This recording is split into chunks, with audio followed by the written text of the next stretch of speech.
Did you notice that sentiment in commodities just ticked up to plus 0.10, while momentum surged to plus 0.28?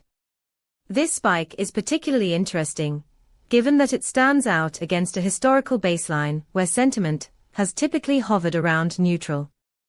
You're seeing a clear shift in market sentiment, which could signal an impending trend change.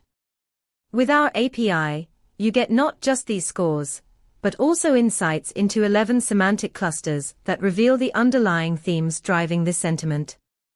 Imagine using this data to refine your trading algorithms, adjusting your strategies based on the latest sentiment shifts, instead of relying solely on historical price patterns.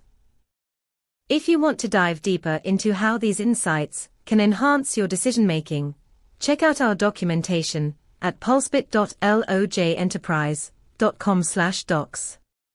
Let's leverage sentiment data to stay ahead of the curve.